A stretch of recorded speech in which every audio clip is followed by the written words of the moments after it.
সবাইকে জয় যিশু। আমাদের মহান প্রেমময় পিতা প্রভু যীশু খ্রিস্টের নামে আজকের সকালে আমি সবাইকে স্বাগত জানাই।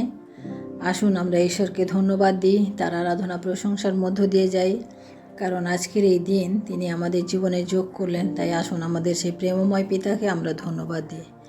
আসুন আমি আজকে সোজা আমরা বাক্যের দিকে যাই। ঈশ্বরের বাক্য থেকে আমরা কিছু শিক্ষা লাভ করব। আজকে আমি যে বিষয়ের উপরে বাক্য পাঠ করব তা হচ্ছে যে ঈশ্বর আমাদের কেন সৃষ্টি করেছেন, আর ঈশ্বর আমাদের কেন সৃষ্টি করেছেন এই বিষয়ে আমরা দেখি। আমরা আদি পুস্তকে আমরা দেখি যে ঈশ্বর আদম এবং হাওয়াকে সৃষ্টি করেছিলেন, তার নিজের প্রতিমূর্তিতে, আপন প্রতিমূর্তিতে সৃষ্টি করেছিলেন এবং তিনি একটি এদন উদ্যানে তাদেরকে রেখেছিলেন। এবং আমরা দেখি যে প্রতিদিন সন্ধেবেলায় ঈশ্বর সেই উদ্যানে নেমে আসতেন এবং তাদের সাথে তিনি কথাবার্তা বলতেন। অর্থাৎ ঈশ্বর সৃষ্টি করেছিলেন এই জন্য যে ঈশ্বর চাইতেন যে মানুষের সাথে ঈশ্বরের একটা সম্বন্ধ হোক, একটা সঙ্গতি হোক, তাই তিনি চাইতেন। তার জন্য আমরা দেখি যে ঈশ্বর মানুষকে সৃষ্টি করলেন এবং ঈশ্বর মানুষকে সম্পূর্ণ স্বাধীনতাও দিয়েছিলেন। আমরা দেখি আদম এবং হাওয়া সেই উদ্যানে যখন ছিল তাদের মধ্যে সম্পূর্ণ স্বাধীনতা ছিল, কিন্তু মানুষ সেই স্বাধীনতার মধ্যে, অর্থাৎ তাদের মধ্যে এটা স্বাধীনতা ছিল যে ঈশ্বরের সাথে তারা থাকবে নাকি তারা পাপের সাথে থাকবে, এরকম একটা তাদের সামনে যখন চলে আসলো, মানুষ কিন্তু পাপের পথটাকে বেছে নিল, ঈশ্বরের অবাধ্য হলো। তাই ঈশ্বরের সাথে সেই সঙ্গতি সেই বিচ্ছিন্ন হলো এবং আমরা সেই বিচ্ছিন্নতা থেকে আমরা আজকে প্রত্যেকে আমরা পাপে পরিপূর্ণ ছিলাম। কিন্তু আমাদের প্রভু যীশু আমাদের জন্য এই জগতে এসেছেন। ঈশ্বর তার একমাত্র পুত্র প্রভু যীশুকে আমাদের জন্য পাঠিয়েছেন, যিনি তার নিজের প্রাণ দিয়েও আমাদিগকে পাপ থেকে রক্ষা করেছেন। এবং তিনিও চেয়েছিলেন যে আমরা ঈশ্বরের সাথে যেন আমাদের সম্বন্ধটাকে বজায় রাখি বা আমাদের সঙ্গতিটাকে ঈশ্বরের সাথে আমরা বজায় রাখি। তাই আমরা প্রথমত দেখি, আমি 3টি কারণ আপনাদের সামনে এখানে বলবো যে কেন ঈশ্বর আমাদেরকে সৃষ্টি করেছেন। প্রথমত হচ্ছে ঈশ্বরের সাথে আমাদের সঙ্গতি। আমি এটা বললাম যে কিভাবে আমাদের ঈশ্বরের সাথে সঙ্গতি হয়।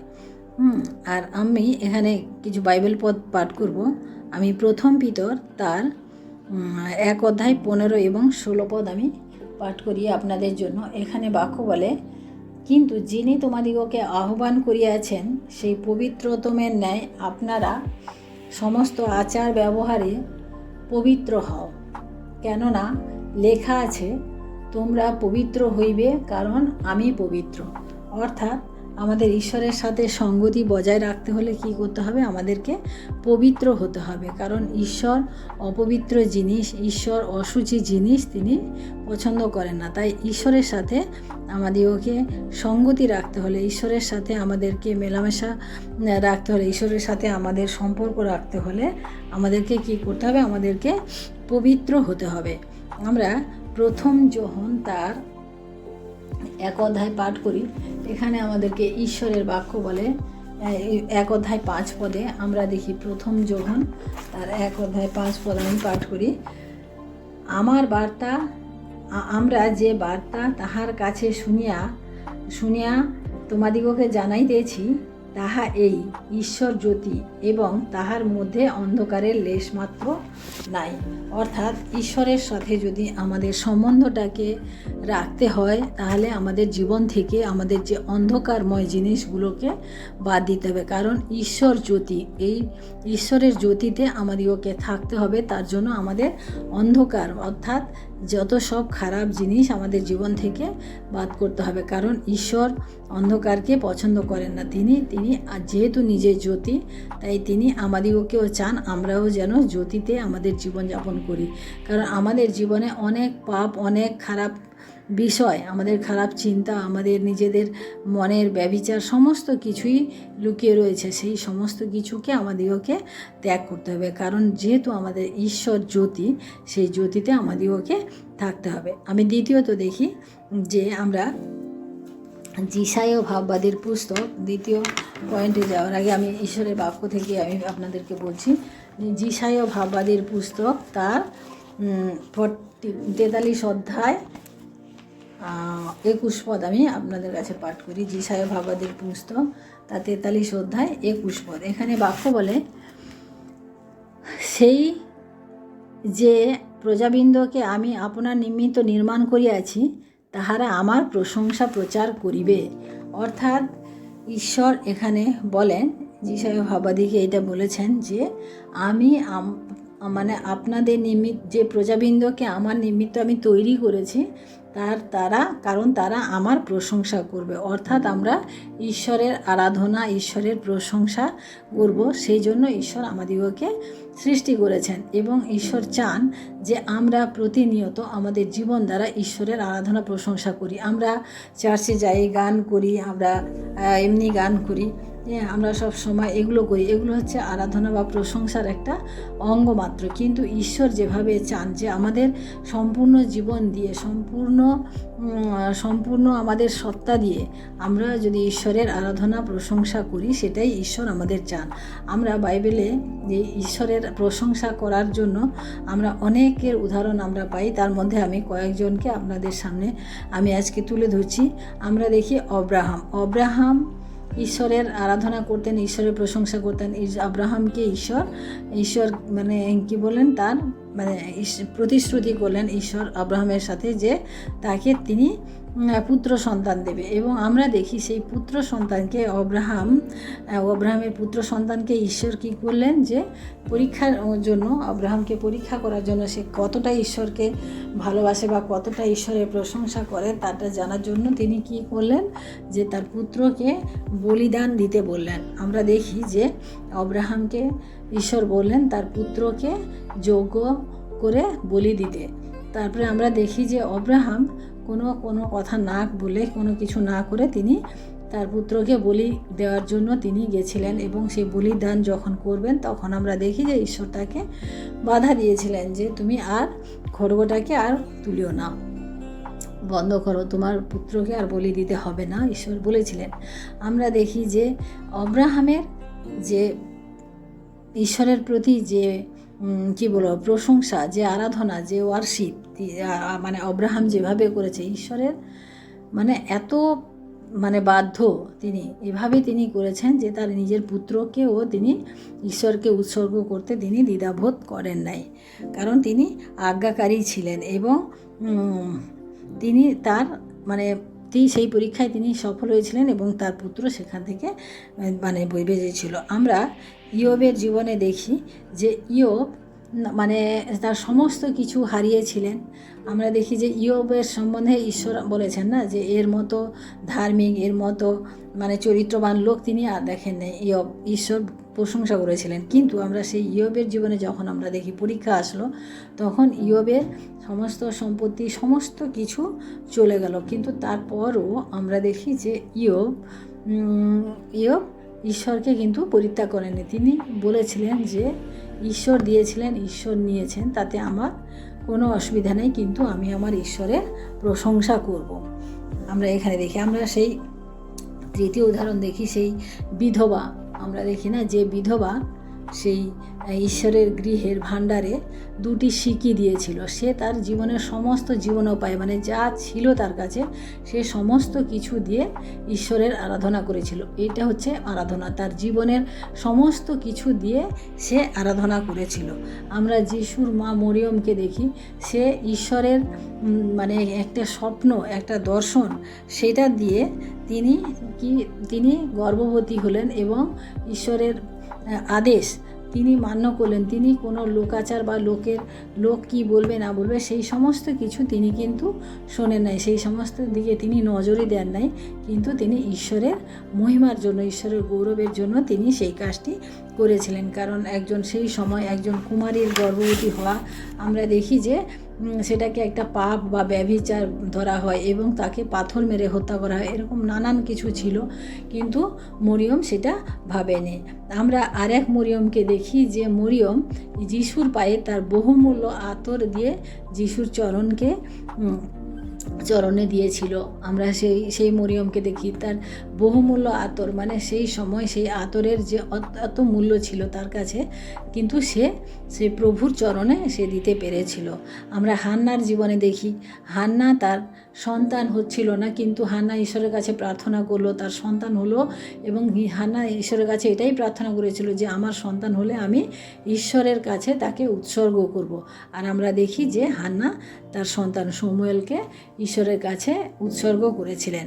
তাই প্রিয়, আমরা দেখি যে ঈশ্বরের আরাধনা কিন্তু আমাদের এই শুধু গান, এই শুধু প্রার্থনা, এই বাইবেল পাঠ এর মধ্য দিয়ে নয়, আমাদের সম্পূর্ণ জীবন দিয়ে আমাদেরকে আরাধনা, আমাদের জীবনের সমস্ত মানে জীবনের সব থেকে যেটা ভালো সেইটা দিয়ে আমাদের ঈশ্বরের আরাধনা করা উচিত। আমরা কিভাবে আরাধনা করি, তাই আমরাও চেষ্টা করি যে আমাদের জীবন দিয়ে, আমাদের জীবনের সব থেকে মূল্যবান, সব থেকে ভালো জিনিসটা দিয়ে আমরা ঈশ্বরের আরাধনা করি এবং আমরা ঈশ্বরের সাথে আমাদের সম্পর্ক রাখি। কারণ ঈশ্বর আমাদেরকে সেই জন্যই সৃষ্টি করেছেন, যাতে আমরা ঈশ্বরের প্রশংসা করি, তার গৌরব করি, তার মহিমা করি।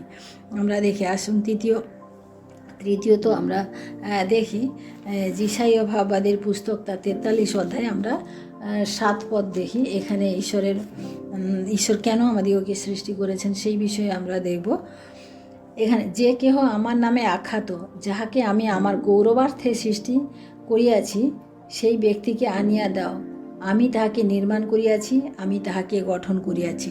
অর্থাৎ আমরা ঈশ্বরের মহিমা করার জন্য, ঈশ্বরের গৌরব করার জন্য, অর্থাৎ গ্লোরিফাই টু গ্লোরিফাই গড, অর্থাৎ ঈশ্বরের মহিমা করার জন্য ঈশ্বর আমাদেরকে সৃষ্টি করেছেন। তিনি আমাদেরকে এই জন্য সৃষ্টি করেছেন। আমরা যোহন লিখিত সুসমাচার তার 15 অধ্যায় 8 পদে আমরা যখন দেখি যে আমরা কখন ঈশ্বরের মহিমা করতে পারি, আমাদের জীবনে কিভাবে আমরা করতে পারি, আমরা যোহন লিখিত সুসমাচার তার 15 অধ্যায় আমি 8 পদ আপনাদের সামনে পড়ছি। এখানে ঈশ্বরের বাক্য বলে, ইহাতে আমার পিতা মহিমান্বিত হন, তোমরা প্রচুর ফলে ফলবান হও, আর তোমরা আমার শিষ্য হইবে। অর্থাৎ ঈশ্বর চান একটা ফলবন্ত জীবন আমাদের জীবন দ্বারা তিনি চান যে আমরা প্রচুর ফলে ফলবান হই, তাতে ঈশ্বরের মহিমা হয়। আমরা যোসেফকে দেখেছিলাম না, যোসেফের জীবন একটা ফলবন্ত জীবন ছিল, কারণ যোসেফ তার জীবনে পাপ করেননি। যোসেফ তিনি ব্যভিচার থেকে তিনি দূরে ছিলেন। তার মধ্যে এত ভালো এত গুণ ছিল যে তিনি স্বপ্নের উত্তরও তিনি দিতে পারতেন। তিনি তার ভাইদেরকে তিনি ক্ষমা করেছিলেন। তিনি যেখানে তাকে মন্ত্রী রূপে রাখা হয়েছিল, সেই রাজ্যের সমস্ত সংকট থেকে তিনি সেই রাজ্যকে তিনি রক্ষা করেছিলেন। তাই যোসেফের জীবনে আমরা দেখি যে তিনি একটি ফলবন্ত জীবন তিনি যাপন করেছিলেন। তাই প্রিয় ভাই বোনেরা, আমরা আজকে ঈশ্বরের সামনে আমাদের জীবনকেও দেখি যে আমাদের জীবন কতটা ফলবন্ত হয়েছে। আমরা গীত সংহিতা তার 50 অধ্যায় 23 পদ আমি পাঠ করি আপনাদের জন্য। গীত সংহিতা 50 অধ্যায় 23 পদ। এখানে ঈশ্বরের বাক্য বলে, ধন্যবাদের বলি 50-এর 23 পদ। এখানে, যে ব্যক্তি স্তবের বলি উৎসর্গ করে, সেই আমার গৌরব করে। যে ব্যক্তি নিজ পথ সরল করে, তাহাকে আমি ঈশ্বরের পরিত্রাণ দেখাইব। অর্থাৎ স্তব হচ্ছে আমাদের ধন্যবাদের বলিদান। আমরা যখন ঈশ্বরকে আমাদের ধন্যবাদের বলিদান, আমরা প্রতি মুহূর্তে আমাদের ঈশ্বরকে ধন্যবাদ দেওয়া উচিত। আমাদের ঈশ্বরের কাছে ধন্যবাদের বলিদান নিয়ে আসা উচিত। তার জন্য তিনি আমাদের বলছেন যে সেইভাবে তিনি আমাদের জীবন থেকে তিনি মহিমা দেন। আমরা 15 পদে, এই 50 অধ্যায়ে আমরা 15 পদেও দেখি। এখানে বাক্য বলে, আর সংকটের দিনে আমাকে ডাকিও, আমি তোমাকে উদ্ধার করিব ও তুমি আমার গৌরব করিবে। অর্থাৎ ঈশ্বর বলেন যে আমরা যখন সংকটে পড়ি, তখনও আমরা যদি ঈশ্বরকে ডাকি, সেখান থেকেও তিনি আমাদের জীবনের গৌরব তিনি নেন। আমরা যখন লিখিত সুসমাচার তার 11 অধ্যায় 4 পদে যখন দেখি, এখানে লাসারের মৃত্যু সম্বন্ধে বলা হয়েছে।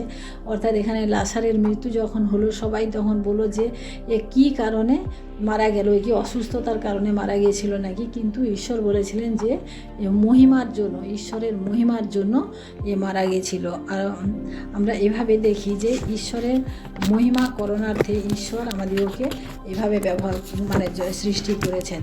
তাই আমরা আজকে দেখি যে আমরা যখন আরেকটি আমি উদাহরণ দিচ্ছি যে যখন সেই অন্ধ মানুষটিকে যখন ঈশ্বরের সামনে নিয়ে আসা হয়েছিল যে এ কার পাপের কারণে, তার পিতামাতার নাকি নিজের পাপের কারণে আজকে এরকম, প্রভু যিশু বলেছিলেন যে এ কারুর পাপের কারণে নয়, কিন্তু ও আমার ঈশ্বরের মহিমার জন্য সে আজকে অন্ধ। তাই প্রিয় ভাই বোনেরা, আমরা আজকে ঈশ্বরের কাছে উপস্থিত হয়েছি এবং তার সম্মুখে আমরা আমাদের জীবনকে তার জন্য আমরা উৎসর্গ যেন করি। এবং তার যে সৃষ্টি করার যে উদ্দেশ্য আমরা আজকে দেখলাম, আমরা তিনটি কারণ দেখলাম যে ঈশ্বরের সাথে আমাদের একটা সম্পর্ক বা সঙ্গতি, এবং তার আরাধনা বা প্রশংসা করা, এবং তৃতীয়ত হচ্ছে ঈশ্বরের মহিমা করা। এই তিনটি কারণের জন্য ঈশ্বর আমাদিগকে সৃষ্টি করেছেন। তাই আসুন আমরা প্রার্থনা করি, ধন্যবাদ করি। Hallelujah, hallelujah, hallelujah. মহান প্রেমময় পিতা, তোমার মহান আমি ধন্যবাদ প্রশংসা করি। আজকের এই সুন্দর বাক্য তুমি আমাদেরকে দিয়েছো প্রভু, এবং প্রভু তুমি আমাদিগকে কেন সৃষ্টি করেছো তা আমরা আজকে বুঝতে পারলাম প্রভু, এবং এই বাক্য অনুযায়ী যেন আমরা চলতে পারি। তুমি আমাদেরকে সাহায্য করো এবং আশীর্বাদ করো। সমস্ত কিছু তোমার চরণে রাখি, দিনের ভার তোমার হস্তে রাখি।